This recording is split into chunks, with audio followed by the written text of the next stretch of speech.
Hello everybody, welcome to the Steckline Report.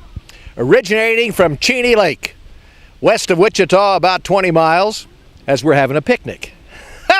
And we're having a good time. And guess what? Just a month and a half or so ago, maybe 2 months ago, this lake behind me was so dry, Wichita, Kansas obtains something like 40% of their water supply from this lake. And they were going to charge people a $1,000 fine if they watered their lawns because it was so short a supply. And look at this now. Not only is it full, it's flooding, it's over full. What a difference a few days makes. Stand by, we'll talk about water and other items in a minute. I first got started in the cattle business. My wife and my father-in-law got me into it.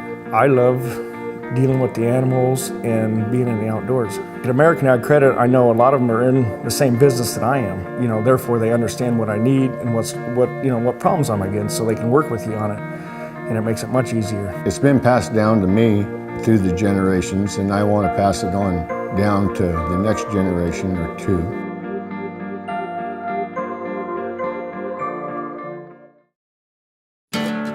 At Case IH, we are committed to being in the field, working with producers.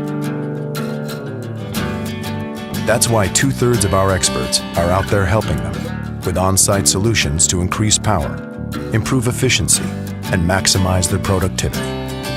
The world of farming is changing, and we'll be there to ensure you're ready. I'm ready. Visit your local straw dealer today. Well, folks, as we stand here at Cheney Lake and see unbelievable things like flooding going on, and just a few short weeks ago, ladies and gentlemen, this you couldn't even believe. If you see the swimming, the yellow swimming platform out there, and that's the place where they drops off quite a bit. Well, the bank wasn't even up to there. The water was not even up to that point just a few weeks ago. This thing was something like 50% filled or less, 40% filled, and now it's overfilled. So, that's why we can't jump to conclusions about anything. Especially, folks, I have to talk a little bit about global warming. We've got people around the country that I swear they get us excited. They get the people of America excited about global warming. Why? Because they make money off of it. Hate to be blunt, but that's what I think about it. Global warming is something interesting. How can you have such terrible situation today with global warming when we haven't even set a record compared to the 30s? We haven't busted that record yet. That's a long time ago. What was happening back then? The dirty 30s that these poor people farmed through in this part of the country. Yeah, if you wanted to talk about global warming, it was back then. Enough of that. I'll just get in trouble if I go on more on global warming. But I want to tell you that we do have quite a battle going on with water. And it'll always be a battle because we're using so much of it for so many things. And of course, raising crops is one of them. Right now, we have quite a bit of talk going on between Nebraska and Kansas. The aquifer, which is the deepest and the best in Nebraska, runs all the way through Kansas into Texas. But there's a lot of talk about who should be using what. In fact, there's been lawsuits. My wife, former Attorney General of the state of Kansas for 8 years, Carla Stovall, she fought that issue and won a battle with Nebraska. Kansas did. And right now, nobody's sure that Nebraska's living up with the rules. But I'm not going to get into that either, because then I'll be in trouble with the Nebraskans.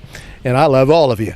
But I got to tell you, California, all the way into the Midwest, there's lawsuits going on.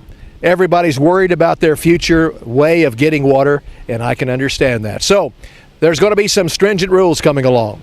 And how stringent they'll be and who they'll affect, I'll guarantee you they will affect farmers, some. Stand by, we'll talk more about that later. In the meantime, I just quickly want to tell you there's a cattle on feed report that came out. On feed down 6%, placements of cattle down 10%, and marketing's up 5%. How could you have a more bullish report than that? You can't, folks. And that's a kind of a shocker for me with placements down 10%. But it just goes to show you how terrible this drought has had an effect on the total number of cattle in this country. Way down, no doubt about that. The average retail price of choice beef in July was a record high, $3 or $5.36. That's what concerns me. The people today, the economy today, how much of this higher priced beef can they afford to buy in the grocery stores? I know it's down already, and it'll go down some more if the price goes up some more.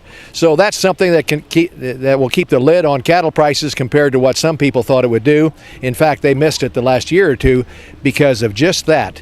We're just not selling it at these higher prices as quickly as we'd like. Well, we'll get into more of that on the next Steckline Report. Plus, I'm going to talk to Carla Stovall Steckline, and we're going to talk about the aquifer and a few other items.